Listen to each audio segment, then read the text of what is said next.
دوستو، ایسی ہی تاریخی معلومات پر مبنی ویڈیوز دیکھنے کے لیے ہمارے چینل کو ضرور سبسکرائب کریں اور اس ویڈیو کو لائک کریں۔ مسلمان عمرہ کر کے چلے گئے اور 2 مہینے گزر گئے۔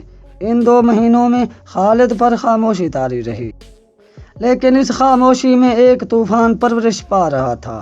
خالد نے کبھی مذہب میں دلچسپی نہ لی تھی، اس لیے اسے کبھی نہ اپنے بتوں کا خیال آیا تھا اور نہ کبھی اس نے نبی کریم صلی اللہ علیہ وآلہ وسلم کی رسالت پر غور کرنے کی کوشش کی تھی۔ مگر اب اس کا ذہن اس خیال کی طرف چلا گیا اور وہ سوچنے لگا کہ کون سا مذہب سچا ہے اور انسان کی زندگی میں مذہب کی اہمیت کیا ہے۔ اکرمہ، خالد نے اپنے ساتھی سالار اور بھتیجے اکرمہ کو ایک دن کہا، میں نے فیصلہ کر لیا ہے اور میں سمجھ چکا ہوں۔ کیا سمجھ گئے ہو خالد؟ اکرمہ بولا، محمد جادوگر نہیں ہے اور نہ ہی محمد شاعر ہے۔ خالد بولا، میں نے محمد کو اپنا دشمن سمجھنا چھوڑ دیا ہے اور میں نے محمد کو خدا کا رسول تسلیم کر لیا ہے۔ حبل و عزا کی قسم، تم مذاق کر رہی ہو، اکرمہ نے کہا۔ کوئی نہیں مانے گا کہ ولید کا بیٹا اپنا مذہب چھوڑ رہا ہے۔ ولید کا بیٹا اپنا مذہب چھوڑ چکا ہے، خالد نے کہا۔ کیا تم بھول گئے ہو کہ محمد ہمارے کتنے مردوں کو قتل کروا چکا ہے؟ اکرمہ نے کہا۔ تم ان کے مذہب کو قبول کر رہی ہو جن کے خون کے ہم پیاسے ہیں۔ میں نے فیصلہ کر لیا ہے اکرمہ، خالد نے 2 ٹوک لہجے میں کہا۔ میں نے سوچ سمجھ کر فیصلہ کیا ہے۔ اسی شام ابو سفیان نے خالد کو اپنے پاس بلایا۔ اکرمہ بھی وہاں موجود تھا۔ کیا تم بھی محمد کی باتوں میں آ گئے ہو؟ ابو سفیان نے اس سے پوچھا۔ تم نے ٹھیک سنا ہے ابو سفیان، خالد نے کہا۔ محمد کی باتیں ہی کچھ ایسی ہیں۔ مورخ واقدی نے لکھا ہے کہ ابو سفیان کیونکہ قبیلے کا سردار تھا، اس لیے اس نے خالد کا فیصلہ بدلنے کے لیے اسے قتل کی دھمکی دی۔ خالد اس پر مسکرا دیا، مگر اکرمہ برداشت نہ کر سکا اور بول اٹھا، ابو سفیان، میں تمہیں اپنے قبیلے کا سردار مانتا ہوں، لیکن خالد کو جو تم نے دھمکی دی ہے وہ میں برداشت نہیں کر سکتا۔ تم خالد کو اپنا مذہب بدلنے سے نہیں روک سکتے۔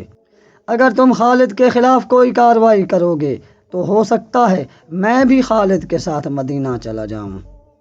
اگلے ہی روز مکہ میں یہ الفاظ زبان زد عام تھے کہ خالد بن ولید محمد کے پاس چلا گیا ہے۔ خالد یادوں کے ریلے میں بہتا مدینے کو چلا جا رہا تھا۔ اسے اپنا ماضی ایسے یاد آ رہا تھا جیسے وہ گھوڑے پر سوار مدینے کو نہیں بلکہ پیادہ اپنے ماضی میں چل رہا ہو۔ اسے اب مدینے کے اونچے مکانوں کی منڈیریں نظر آنے لگ گئی تھیں۔ خالد، اسے کسی نے پکارا، مگر اس نے اس کو خیال جان کر نظر انداز کر دیا۔ اسے گھوڑوں کے ٹاپ سنائی دیے تو اس نے دیکھا اسے 2 گھوڑے اپنی طرف آتے دکھائی دیے۔ وہ رک گیا اور گھوڑے بھی اس کے قریب آ کر رک گئے۔ ایک سوار خالد کے قبیلے کے مشہور جنگجو عمر بن العاص تھے اور دوسرے عثمان بن طلحہ۔ دونوں نے ابھی اسلام قبول نہیں کیا تھا۔ کیا تم دونوں مجھے واپس مکہ لے جانے آئے ہو؟ خالد نے ان سے پوچھا۔ تم کہاں جا رہے ہو؟ عمر بن العاص نے پوچھا۔ اور تم دونوں کہاں جا رہے ہو؟ خالد نے سوال کیا۔ خدا کی قسم، ہم تمہیں بتائیں گے تو تم خوش نہیں ہوگے، عثمان بن طلحہ نے کہا۔ ہم مدینہ جا رہے ہیں۔ بات پوری کرو عثمان، عمر بن عاص نے کہا۔ خالد، ہم محمد کا مذہب قبول کرنے جا رہے ہیں۔ ہم نے محمد کو خدا کا سچا نبی مان لیا ہے، پھر ہم ایک ہی منزل کے مسافر ہیں، آؤ اکٹھے چلیں، خالد نے کہا۔ یہ 31 مئی 628 عیسوی کا دن تھا جب تاریخ اسلام کے 2 عظیم جرنیل خالد بن ولید اور عمر بن عاص مدینہ میں داخل ہوئے۔ ان کے ساتھ عثمان بن طلحہ بھی تھے۔ تینوں نبی کریم صلی اللہ علیہ وآلہ وسلم کے حضور پہنچے۔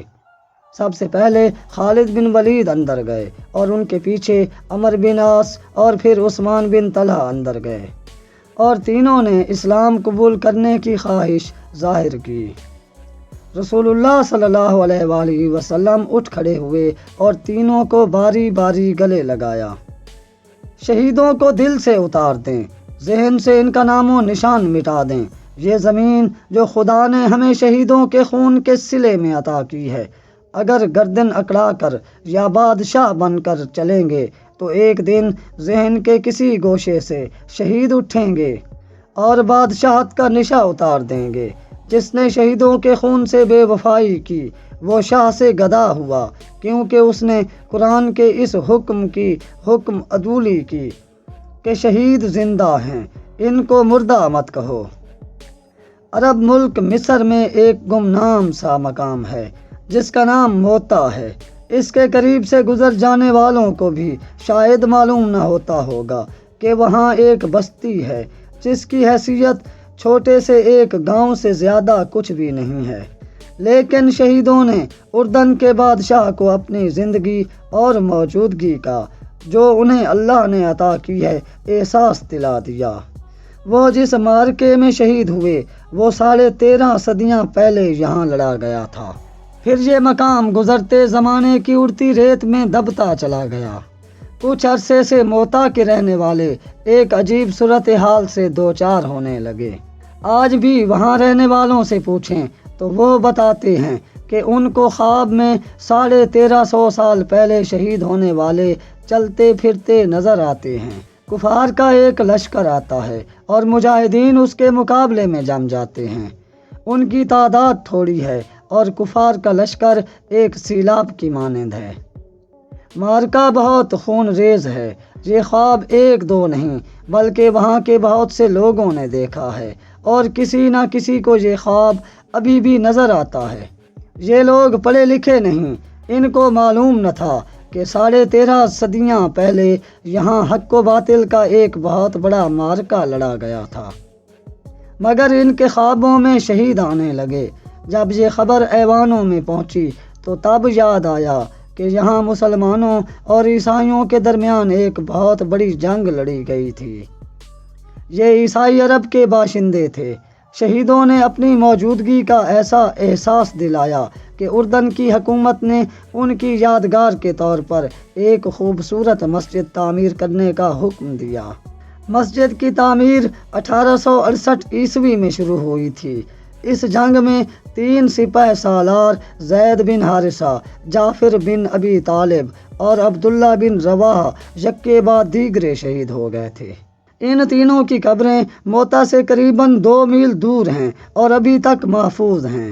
مدینہ میں آ کر جب خالد بن ولید نے اسلام قبول کیا تو ان کی ذات میں ایک عظیم انقلاب آیا۔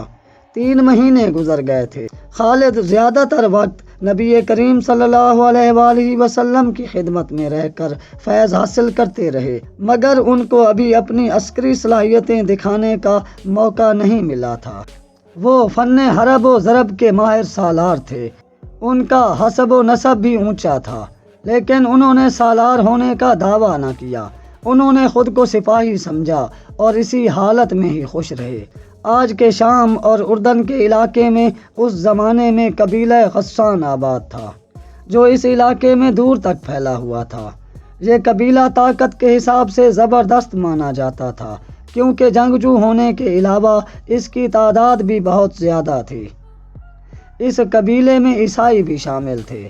اس وقت روم کا شہنشاہ ہرقل تھا، جس کی جنگ پسندی اور دہشت دور دور تک پھیلی ہوئی تھی۔ اسلام تیزی سے پھل پھول رہا تھا اور قبیلہ قریش کے ہزاروں لوگ حلقہ بگوش اسلام ہو چکے تھے۔ ان کے مانے اور منجے ہوئے سردار و سالار بھی نبی کریم صلی اللہ علیہ وآلہ وسلم کے دست پر اسلام قبول کر چکے تھے اور مسلمان ایک جنگی طاقت بن چکے تھے۔ کئی ایک چھوٹے چھوٹے قبائل حلقہ بگوش اسلام ہو چکے تھے۔ مدینہ میں اطلاعات پہنچ رہی تھیں کہ قبیلہ غسان مسلمانوں کی طاقت کو توڑنے کے لیے ان پر حملہ کرنے اور جنگی تیاریوں میں مصروف ہے۔ یہ بھی اطلاع ملی کہ غسان کا سردار اعلیٰ ہرقل سے جنگی طاقت لے کر مسلمانوں کے خلاف استعمال کرنے کا ارادہ کر چکا ہے۔ رسول کریم صلی اللہ علیہ وآلہ وسلم نے اپنا ایک ایلچی جس کا نام تاریخ میں معلوم نہیں ہے غسان کے سردار اعلیٰ کی طرف روانہ کیا اور فرمایا کہ اللہ کے سوا کوئی معبود نہیں، وہ وحدہ لا شریک ہے۔ اسلام ایک مذہب ہے اور دین ہے، اس کے علاوہ باقی تمام عقیدے جو مختلف ناموں سے پھیل گئے ہیں باطل ہو چکے ہیں، یہ تمام انسانوں کے بنائے ہوئے ہیں۔ اور رسول کریم صلی اللہ علیہ وآلہ وسلم نے غسان کے سردار اعلیٰ کو قبول اسلام کی دعوت دی۔ نبی کریم صلی اللہ علیہ وآلہ وسلم نے یہ پیغام غسان کو اس لیے پہنچایا کہ اس سے پہلے کہ غسان کا سردار ہرقل کی جنگی طاقت حاصل کرے اور عیسائیت میں چلا جائے، یہ قبیلہ اسلام قبول کر کے ہرقل سے بچ جائے اور اس کو اتحادی بنا کر ہرقل کے سامنے باندھا جائے۔ خدا کی قسم اس سے بہتر فیصلہ اور کوئی نہیں ہو سکتا۔ خالد رضی اللہ عنہ نے ایک محفل میں کہا، ہرقل نے فوج کشی کی تو یوں سمجھو کہ باطل کا طوفان آ گیا۔ غسان کی خیریت اسی میں ہے کہ وہ نبی کریم صلی اللہ علیہ وآلہ وسلم کی دعوت قبول کر لے۔ کسی اور نے کہا نہیں کرے گا تو ہمیشہ کے لیے ہرقل کا غلام ہو جائے گا۔ اس وقت ہرقل قبیلہ غسان میں داخل ہو چکا تھا، اس کے ساتھ جو فوج تھی اس کی تعداد 1,00,000 تھی۔ غسان کے سردار اعلیٰ کو اطلاع مل چکی تھی مگر وہ پریشان نہ تھا، وہ ہرقل کے ساتھ دوستی کا ہاتھ بڑھانے کا فیصلہ کر چکا تھا۔ نبی کریم صلی اللہ علیہ وآلہ وسلم کا ایلچی بصرہ جا رہا تھا جو غسان کا دارالحکومت تھا۔ ایلچی کے ساتھ ایک اونٹ پر زیادہ راہ لدا ہوا تھا اور 3 محافظ بھی تھے۔ بڑی لمبی مسافت کے بعد ایلچی موتا پہنچا اور اس نے اپنا مختصر سا قافلہ ذرا سستانے کے لیے روک لیا۔ قریب ہی غسان کی ایک بستی تھی، اس کے سردار کو اطلاع ملی کہ 4 اجنبی بستی کے قریب پڑاؤ کیے ہوئے ہیں۔ سردار نے، جس کا نام شرجیل بن عمر بتایا جاتا ہے، مدینہ کے ایلچی کو اپنے ہاں بلایا اور پوچھا کہ وہ کون ہے اور کہاں جا رہا ہے۔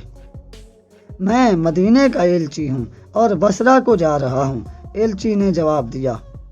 میں رسول خدا صلی اللہ علیہ وآلہ وسلم کا پیغام تمہارے سردار اعلیٰ کے لیے لے کر جا رہا ہوں۔ کیا تم قبیلہ قریش کے محمد کی بات کر رہی ہو؟ شرجیل بن عمر نے طنزیہ لہجے میں پوچھا۔ پیغام کیا ہے؟ پیغام یہ ہے کہ اسلام قبول کر لو، ایلچی نے کہا، اور باطل کے عقیدے ترک کر دو۔ کیا تم یہ سمجھتے ہو کہ میں اپنے سردار اعلیٰ کی اور اپنے مذہب کی توہین برداشت کر لوں گا؟ شرجیل بن عمر نے کہا، اگر تم زندہ رہنا چاہتے ہو تو یہیں سے واپس مدینے چلے جاؤ، میں بصرہ کے راستے سے ہٹ نہیں سکتا، ایلچی نے کہا۔ یہ اللہ کے رسول صلی اللہ علیہ وآلہ وسلم کا حکم ہے جس کی تعمیل میں میں فخر سے اپنی جان دے دوں گا اور میں بڑے فخر سے تمہاری جان لے لوں گا، شرجیل بن عمر نے کہا اور اپنے آدمیوں کو اشارہ کیا۔